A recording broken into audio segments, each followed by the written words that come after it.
말씀을 중심으로 마땅히 해야 할 일을 했을 뿐입니다. 이런 제목으로 하나님 말씀을 전해드리겠습니다.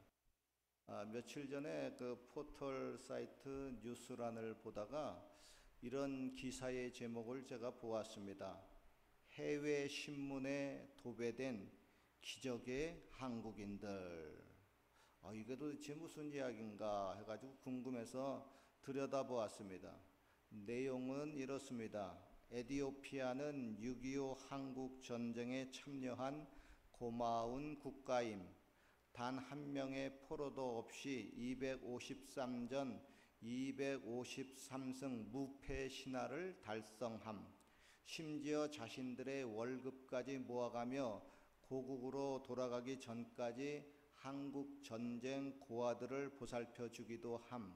그런데 에티오피아의 공산주의 정권이 들어서고 참전 용사들은 한국 전쟁에 참여했다는 이유만으로 재산을 몰수당하고 심하게는 참수까지 당하며 지금도 어렵게 살고 계심. 에티오피아에는 인구 880명이나 되는 사람들이 시각장애를 가지고 있는데 안과 의사는 겨우 160명밖에 되지 않음. 그래서 참전 용사분들 중에 눈이 아픈데도 환경과 형편이 좋지 못해 치료를 못 받고 있는 분들이 많이 있음. 그리고 최근 에티오피아에서 열린 한국전 정전 70주년 행사에 참석한 한국 기업이 생애 처음 만나는 참전 용사의 모습과 그들의 비참한 모습에 충격을 받게 됨.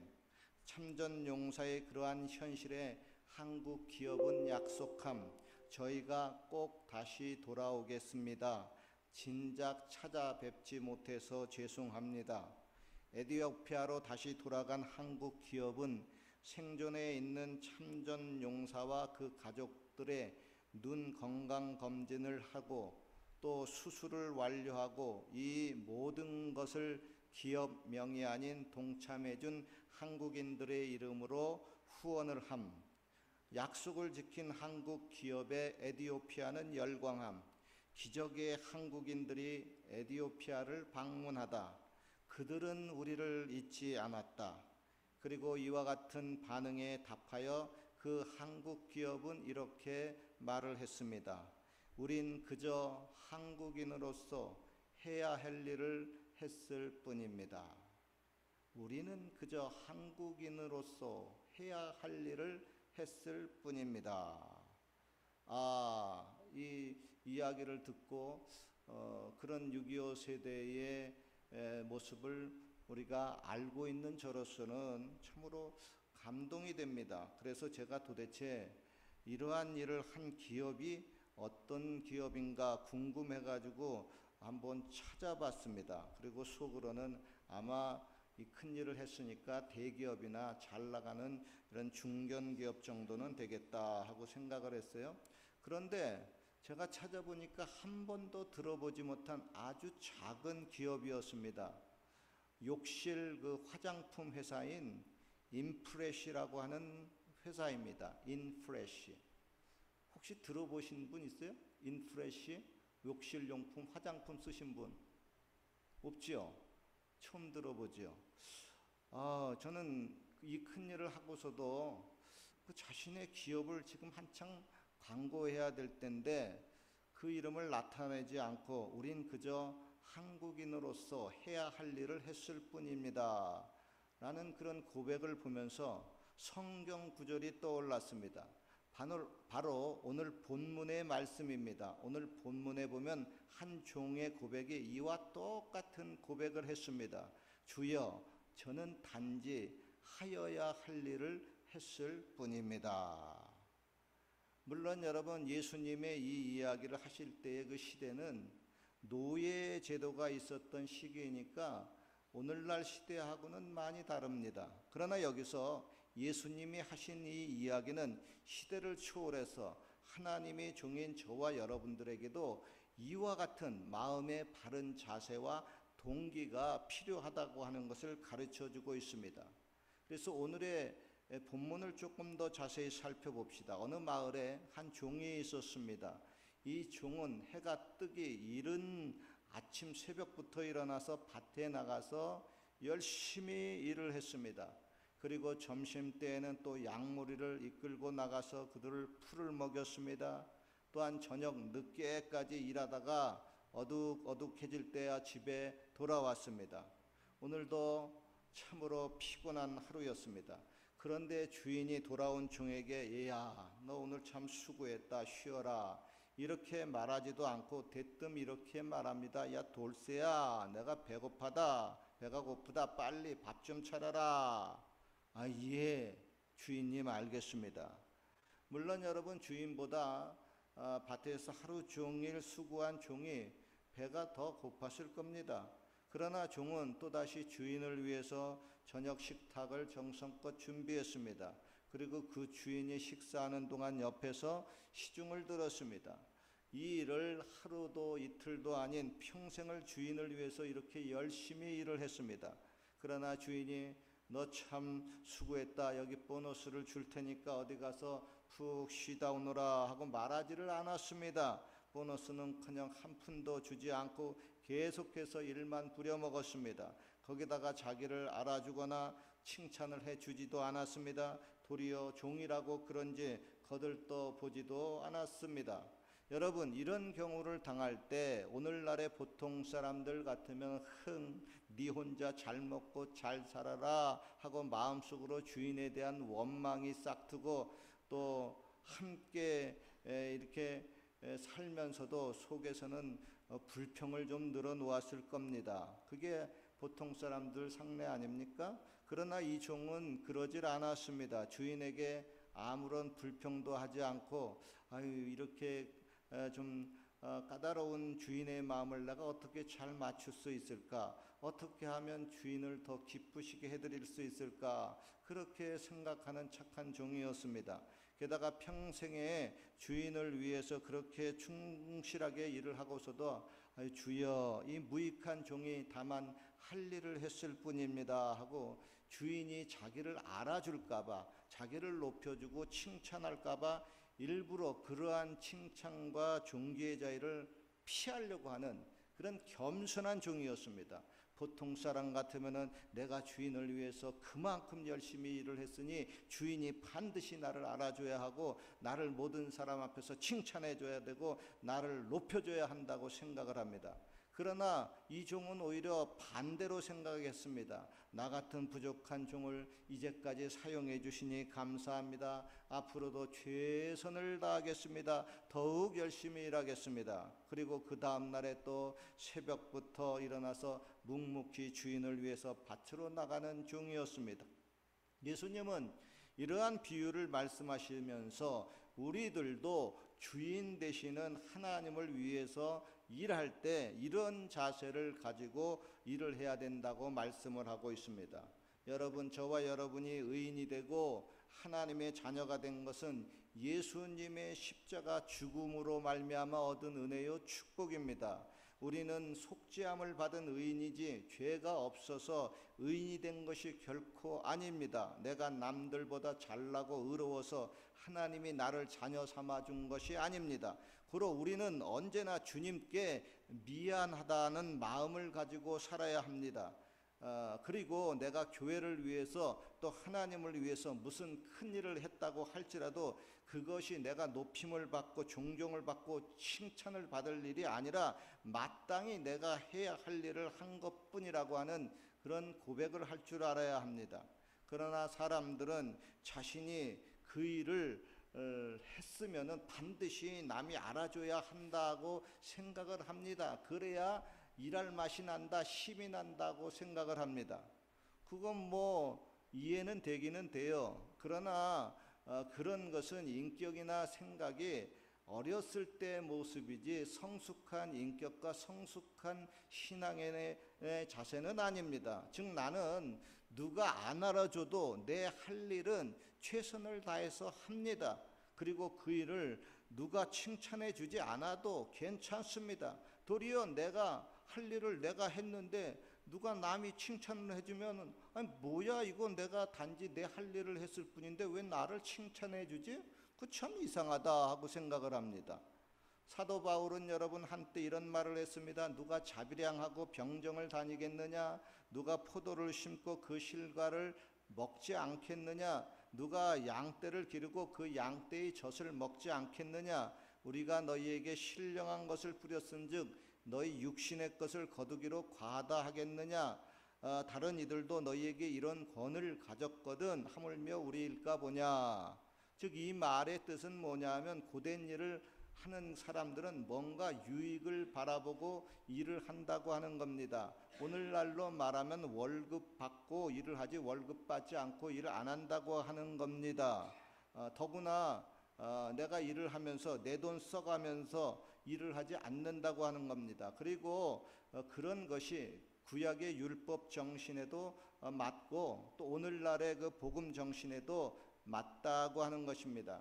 그러나 정작 그 사도 바울은 이렇게 원론적으로 말은 했지만 자기에게 보수가 주어지지 않으면 내가 하나님 일을 하지 않는다 그렇게 말하지 않았습니다. 도리어 그는 보수가 없다 할지라도 스스로 뭐 돈 안 주면 내가 벌어가면서 하지 하고 뭐 텐트 메이커 하면서 돈 벌어가면서 하나님의 일을 했습니다. 그래서 그 생활비 충당해가면서 하나님의 일을 했어요. 왜 그러죠?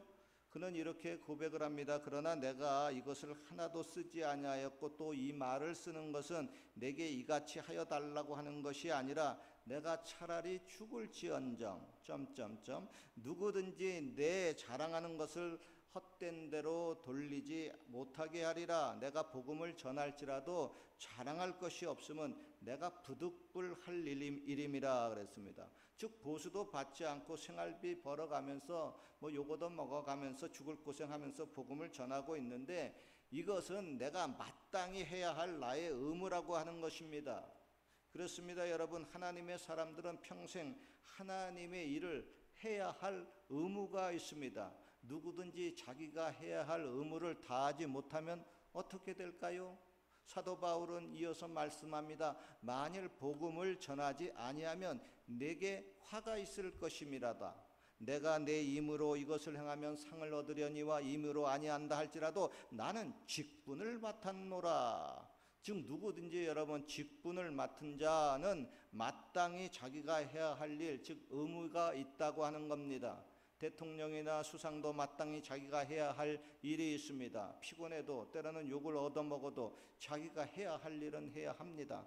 남들이 하찮게 생각하는 그 일도 맡은 사람은 그 최선을 다해서 해야 합니다.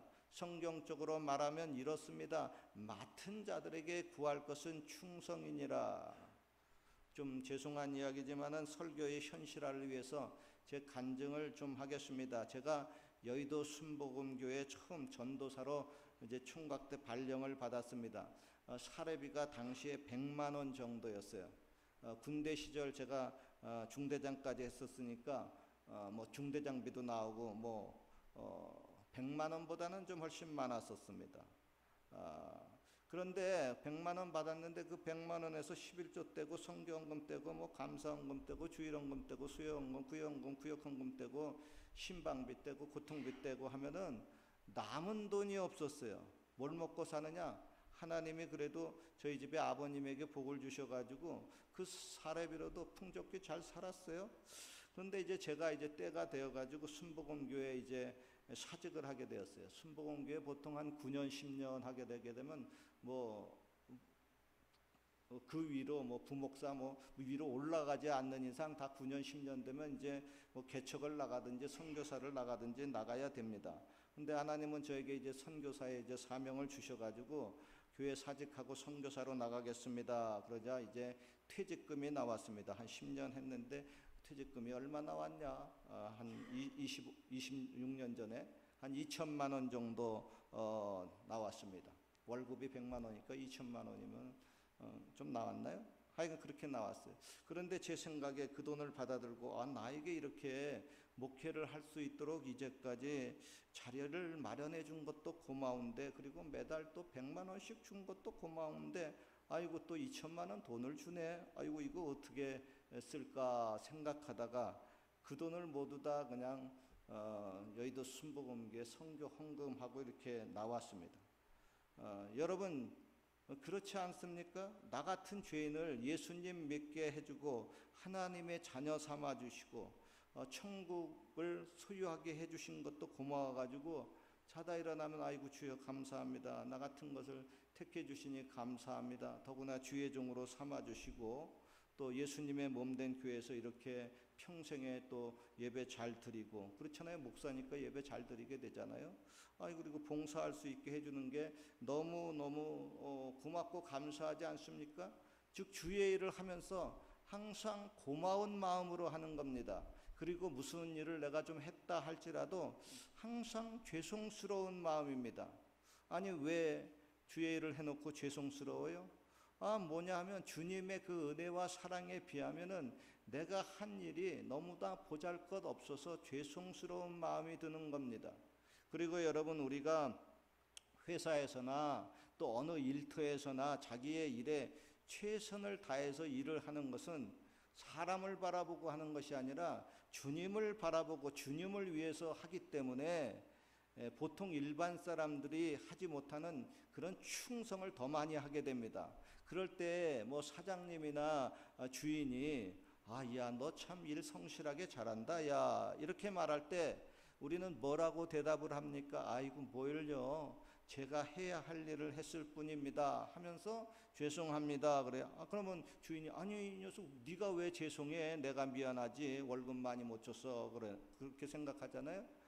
물론 여러분 주인이나 사장이 주는 월급에 비하면 내가 한 그 일이 보통 사원들이 하는 일보다 훨씬 더 많이 충성을 했습니다.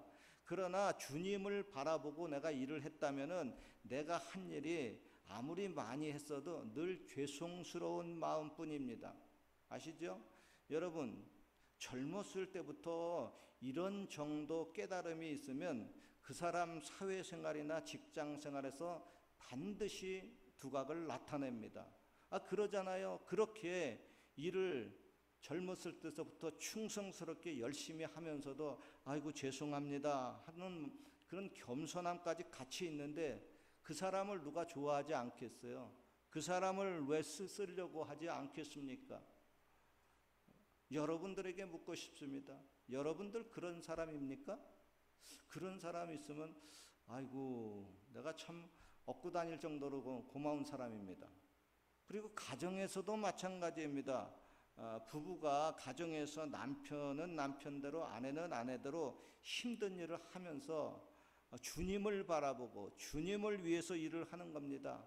혹 남편이 아내가 그런 나를 알아주지 않아도 괜찮습니다. 나는 단지 내가 할 일을 하는 것뿐입니다. 그리고 더 열심히 못한 것에 대해서 주님을 바라보면은 늘 죄송한 마음입니다. 남편을 바라보고 아내를 바라보고 하면은 그렇게 열심히 일했으면은 왜 내가 이렇게 열심히 일했는데 당신은 나를 왜 안 알아주느냐 하고 좀 뻐길만 한데 주님을 바라보고 일을 했기 때문에 그렇게 열심히 일을 해도 그냥 죄송해요. 죄송한 마음입니다. 자, 부부가 이 정도 생각을 가지고 그 가정에서 일을 하게 되게 되면 그 가정 틀림없이 부부가 화목할 겁니다. 행복한 가정이 될 겁니다. 그리고 하나님 보시기에도 아마 쉼이 좋았더라 하고 칭찬을 받겠죠. 그리고 여러분 이렇게 칭찬받는 가정들이 많으면은 참 하나님 보시기도 좋지 않겠어요? 그러나 말세로 갈수록요 사람들이 이기적인 생각이 들어차가지고 이런 것을 깨달지를 못합니다. 이런 진리를 잘 못 깨달아요. 예수님을 믿는 사람들도 예수님을 바라보고 충성을 하지 않습니다. 사람만 바라보고 하니까 늘 자기가 한 것에 대해 보답이 부족하다고 퉁퉁퉁퉁 대기가 일습니다. 이해타산적으로만 생각해요.